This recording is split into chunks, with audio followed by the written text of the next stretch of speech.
바른 역사를 가르치는 강재민입니다. 오늘도 이 재미있는 고려시대 공민왕 이야기 계속해서 들려드리도록 하겠습니다. 먼저 지난 내용을 한번 정리해 보도록 하겠습니다. 이 공민왕은 고려의 제31대 왕으로서 본명은 왕기 또는 왕전이었죠. 그리고 충수왕과 명덕태후의 둘째 아들로 태어났습니다. 하지만 형 충혜왕이 이제 강제로 폐위당하면서 공민왕이 가장 강력한 왕위 계승 후보로 떠오르게 됩니다. 왜냐하면 이 공민왕은 원황실에 들어가서 한 10년 정도 수기 생활을 했었고, 또 뒷날 원나라 공주였던 노국대장공주와 결혼하게 되면서 원황실 부마의 지위도 획득하게 됩니다. 무엇보다도 누구보다 총명하고 똑똑했던 성군의 자질을 타고났는 게다가 민심까지 얻고 있었던 모든 자격과 정통성을 다 갖춘 왕위 계승 후보였다고 볼 수 있겠습니다. 그럼에도 불구하고 이 원황실의 기황후는 이러한 공민왕을 배제하고 나이도 어리고 정통성이나 자격도 떨어지는 충혜왕의 어린 아들이었던 충무광 그리고 충정왕을 이어 왕으로 옹립하게 됩니다.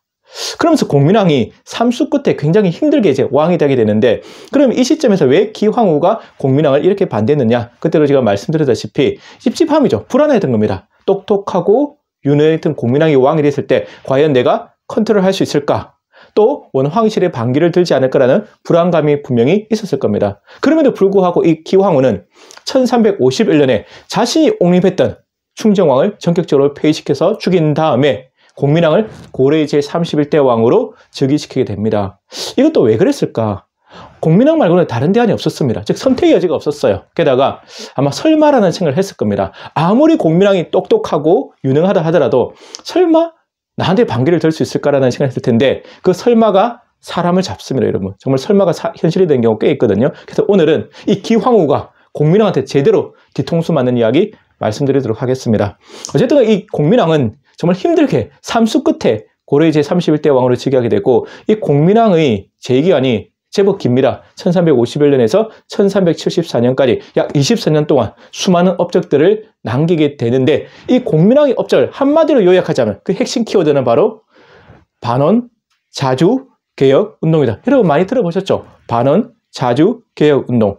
이게 무슨 말이냐면 원의 간섭을 끊고 고려를 자주 독립국으로 만든 다음에 이제 고려를 개혁하겠다. 이게 공민왕의 평생 꿈이고, 공민왕이 이 꿈을 위해서 부단히도 노력했던 것이죠.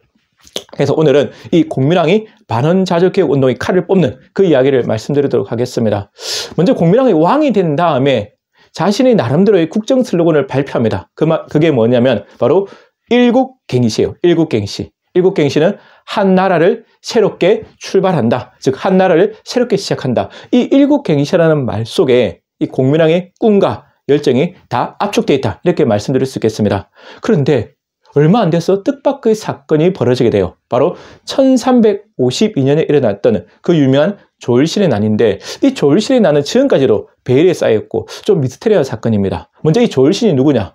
이 조일신은 공민왕의 최측근이자 복심으로 불리는, 누구보다도 공민왕의 마음을 가장 잘 아는 사람이죠. 실제로 공민왕이 원황실에 들어가서 10년간 수기식할 때 이분이 이제 호종했던 사람이거든요. 그러니까 공민왕과 가장 가까운 사람을 볼 수 있겠습니다. 근데 이 시점에서 왜 조일신이 난을 일으키느냐? 보통 난을 일으키면 그 난의 목적은 뭐죠?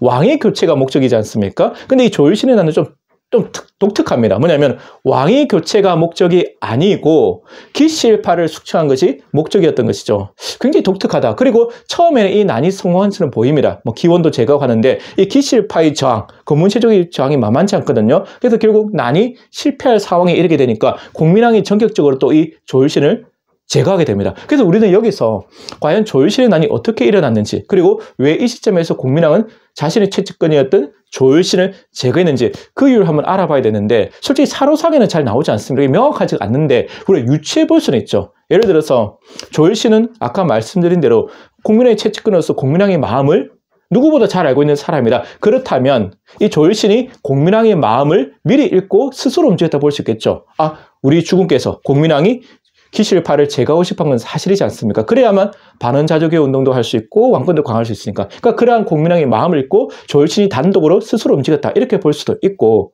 또 하나는 뭐냐면 이 조일신과 공민왕이 서로 합의하에 난을 일으켰는데 생각보다 기실파의 세력이 강했고 저항이 만만치 않으니까 그럼 실패하게 되잖아요. 그럼 실패하게 되면 기왕후 당연히 공민왕을 추궁하게 될 테고, 공민왕은 굉장히 위험한 정치적 위기 상황에 빠지게 됩니다. 그래서 공민왕이 이 정치적 위기를 타개하기 위해서, 쉽게 말하면 이 정치는 굉장히 비정하거든요. 내가 살기 위해서 나의 채찍글을 제거할 수밖에 없는 겁니다. 그러니까 조일신한테 모든 책임을 뒤집어 쓰고 저 사람이 단독 범행이다, 나는 모르는 일이다, 뭐 이렇게 했을 수도 있죠. 그래서 조일신을 전격적으로 숙청했다, 이렇게 볼 수도 있겠습니다. 아무튼 공민왕은 조일신을 숙청하면서 이제 이 사람의 단독 범행으로 몰고 가게 되는데, 문제는 뭐냐면 기황후가 그래도 공민왕을 의심할 수밖에 없죠. 왜냐하면 조일신의 난에 과연 단독 범행일까? 공민왕이 있지 않을까라는 분명히 의심을 했을 테고, 그래서 공민왕도 이라는 기황후의 의심을 풀기 위해서 더 납작 엎드리게 됩니다. 지금까지 추진했던 개혁운동을 전부 다 중단시켜버리고 정말 납작 엎드리죠. 절대적인 충성을 맹세하게 됩니다. 어느 정도냐면 이 기황후의 친정 모친의 생일 잔치를 자신이 직접 거하게 열어줄 만큼 이제 기황후의 환심을 사기 위해서 노력하게 되는데, 이건 전부 다 쇼였습니다. 즉 안심시키기 위한 쇼였는데, 이 쇼에, 공민왕의 쇼에 기황후가 쏘가 넘어가게 됩니다. 제가 저번에도 이 기황후가 보통 여성이 아니다, 굉장히 대단한 여걸이다 했지만, 그럼에도 불구하고 이 기황후는 공민왕의 상대가 될 수가 없었던 것 같아요. 이 공민왕의 쇼에 쏙도 되고 결국 뒤통수 맞게 되거든요. 그런 점에서 정말 공민왕이 그래도 기황후보다는 한 수 위였던 걸 알 수 있습니다. 아무튼 공민왕은 이렇게 절치부시 그리고 와신상담하면서 4년 동안 개혁의 칼을 갈게 되고, 결국 1356년 음력 5월 18일 개혁의 칼을 드디어 뽑게 됩니다. 그래서 여러분들이 이 1356년 음력 5월 18일 잘 기억하셔야 돼요. 정말 역사적인 날입니다. 그리고 굉장히 중요한 사건 3가지가 동시에 일어나게 됩니다. 첫째는 기실파를 숙청하게 되고, 두 번째는 정동행성 이문소를 폐지하게 됩니다. 그리고 세 번째는 더 유명한 쌍성 총관부를 수복하게 됩니다. 자, 하나하나 이제 자세하게 제가 좀 풀어서 말씀드릴 텐데, 먼저 기실파를 숙청해야겠죠. 기실파를 궁굴로 불러드립니다. 그리고 연회를 베풀어주죠. 기실파가 좀 술에 취했을 때 이제 매복했던 군사들을 풀어서 기철을 비롯한 기실파들을 전격적으로 숙청하게 됩니다. 다음으로는 이제 정동행성 이문소를 폐지하게 되는데, 이게 뭐냐면 관청 이름입니다. 원나라 내정간섭기구의 이름이에요. 이 기구를 폐지해야만 이제 고려가 자주독립국이 될 수 있는 것이죠. 근데 이 정동행성은 원래 원나라가 일본 원정을 위해서 만들었던 임시기구인데, 여러분 다 아시다시피 일본 원정이 실패로 끝났잖아요. 그럼 이 기구를 폐지시키게 됐는데, 그럼에도 계속해서 조속시킵니다. 이게 성격이 변화된 것이죠. 일본 원정기구가 아니고 고려 내정간섭기구로 쓰였던 기구고, 이 시점에서 드디어 정동행성 이문소를 폐지하게 되면서 원의 내정 간섭을 끊어나게 되었다, 이렇게 말씀드릴 수 있겠습니다. 그리고 더 중요한 게 바로 세 번째입니다. 바로 쌍성 총관부를 수복했다. 이 쌍성 총관부는 고려가 빼앗긴 영토입니다. 원간섭기 때 원이 불법적으로 빼앗아갔던 고려의 영토가 바로 쌍성 총관부입니다. 지금의 한경남도 일대, 한경남도 영흥 이북 지방이거든요. 근데 이 쌍성 총관부를 수복하기 위해서 군대를 출병한 날이 또 음력 1356년 5월 18일이다.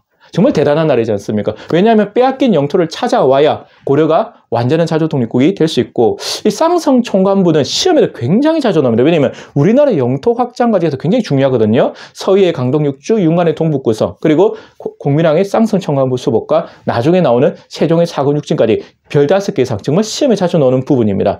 이 공민왕이 쌍성 총관부만 차지했을 뿐만 아니라 더 북진해서 우리의 영토, 고려 영토를 더 넓혀버리거든요. 굉장히 중요하고, 또 이 쌍성 총관부 수복에는 재미있는 일화가 하나 있습니다. 뭐냐면 이 쌍성 총관부를 관리하는 사람이 바로 고려 출신 장군 이자춘이라는 사람인데, 이 이자춘이 조선을 세웠던 그 유명한 태조 이성계의 아버지예요. 즉 이성계 집안이 이때 이제 등장하게 됩니다. 근데 이성계 집안은 친원 세력, 부원 세력이에요.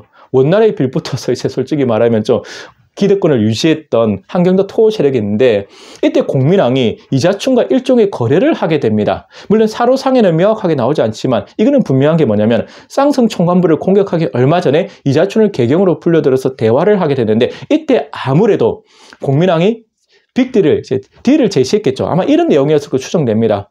내가 쌍성 청관부를 칠 텐데 네가 나를 좀 도와달라. 만약 네가 나를 도와준다면 너의 집안의 죄를 용서해주고 또 너를 중앙정계로 내가 진출시키겠다. 뭐 이런 모종의 거래가 있을 걸로 추정됩니다. 아무튼 공민왕이 쌍성 청관부를 수복하기 위해서 군대를 보냈을 때 이자춘이 적극적으로 협조하게 되고 그러면서 이제 이자춘은 그 공을 인정받아서 고려의 중앙정계로 진출하게 되거든요. 그 아버지의 현명한 선택 때문에 이제 이성계가 드디어 고려의 중앙무대에 서게 되니까 정말 이 이자춘의 선택은 신의 한 수였다. 우리가 인생을 살아가다 보면 여러분 선택해야 될 순간이 많지 않습니까? 그때 우리의 선택이 우리의 운명, 인생을 바꿉니다. 그래서 우리는 굉장히 지혜롭고 현명하게 선택해야 되는데 아무튼 이자춘은 이 국제 정세에 굉장히 밟았던 것 같아요. 그렇지 않습니까? 원은 지는 해고 공민왕이나 또는 명나라가 뜨는 해다. 이러한 국제 정세의 판단이 있었기 때문에 아마 이런 현명한 선택을 했던 것 같습니다. 아무튼 이렇게 돼서 1356년 음력 5월 18일 굉장히 중요한 사건이다. 우리 역사에 봐서도 그렇고 또 세계사적으로 봐서도 그렇습니다. 왜냐하면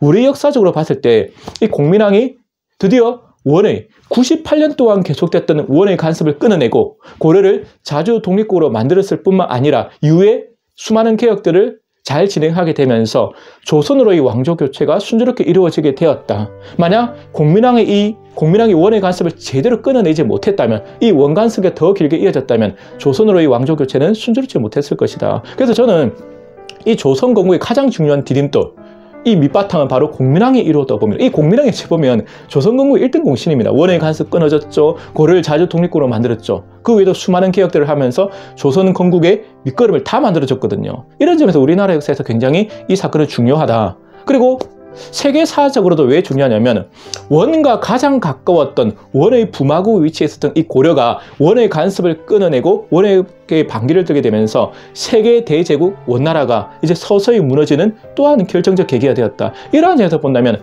이 공민왕이 반원자주개혁 운동을 성공시켰던 1356년 음력 5월 18일은 우리나라 역사에서 보더라도 또 세계사적으로 보더라도 굉장히 중요한 사건이었다고 볼 수 있겠습니다. 그리고 우리는 또 하나 여기서 공민왕을 좀 칭찬해야겠죠. 이 공민왕이 정말 최대의 장점이 뭐냐? 물론 공민왕에 대한 평가는 여러 가지가 있을 수 있는데 분명히 이 공민왕은 자신의 꿈을 끝까지 포기하지 않았고 수많은 시련과 고난 또 자신의 생명이 위협받는 상황 속에서도 반원자주개혁 운동의 꿈을 포기하지 않았습니다. 그러한 공민왕의 열정, 진념, 끈기, 인내가 바로 자신의 꿈을 이루게 했었죠. 참을 때는 참았고 뽑을 때는 단호하게 개혁의 칼을 뽑았기 때문에 공민왕은 자신의 꿈을 이룰 수 있었다. 이러한 공민왕한테서 우리는 인생의 교훈, 지혜를 얻을 수 있지 않습니까? 우리도 각자 수많은 꿈이 있습니다. 그렇지 않나? 그 꿈을 위해서 열심히 살고 있는데 성공하는 사람은 얼마 되지 않아요. 그게 왜 그러냐면 그 꿈을 이루는 과정이 순탄하지가 않거든요. 우리가 그 꿈을 향해서 달려가다 보면 수많은 시련과 도전이 오게 되고 심지어 좌절과 실패도 맛보게 됩니다. 근데 대다수 평범한 사람들은 거기서 좌절해버려요. 그냥 주저앉아 버립니다. 꿈을 포기해버리죠. 하지만 성공한 소수의 사람들은 아무리 수많은 시련과 고난이 닥쳐오고 또 수많은 실패와 좌절을 겪더라도 자신의 꿈을 포기하지 않고 계속해서 도전해서 나아가거든요. 그러니까 그러한 시련과 고난이 올 때 그걸 잘 참고 이기는 사람이 결국 성공한 겁니다. 그래서 저는 이 인생의 성공이라는 것은 결국 얼마큼 잘 인내하느냐, 얼마큼 잘 참느냐에 달려있다고 봅니다. 그래서 여러분들도 본인의 꿈을 향해서 달려갈 때 인생이 제가 순탄하지 않다고 했잖아요. 당연히 어렵습니다. 그런 힘든 과정 속에서 또 절대 여러분이 꿈을 포기하지 말고 끝까지 열심히 달려간다면 공민왕처럼은 자신의 꿈을 이룰 날이 온다는 말씀을 드리고 싶습니다. 지금 우리가 살아가는 인생, 우리 대한민국의 현실도 제가 녹록지 않다, 굉장히 힘들다고 여러 번 말씀드리지 않습니까? 근데 우리는 역사가 순조롭게 항상 발전한다고 생각하지만 역사의 발전 과정이 굉장히 힘듭니다. 수많은 시행착오와 진통을 겪게 되고 때로는 후퇴도 하고 때로는 정체도 됩니다. 우리 인생도 마찬가지예요. 근데 이러한 과정을 잘 이겨낼 때 사람도 한 단계 더 성숙하고 역사도 한 단계 더 발전하게 되는 것이거든요. 그러한 성장통을 잘 이겨내는 것, 그것이 바로 성공의 중요한 조건이다. 여러분, 그 내공을 키우셔야 됩니다. 이겨낼 수 있는, 참을 수 있는 그 내공을 키워야 되고 그 내공은 역사 속에서 길러진다는 말씀 다시 한번 드리고 싶습니다. 아무튼 이 기황후 굉장히 분노했겠죠, 여러분.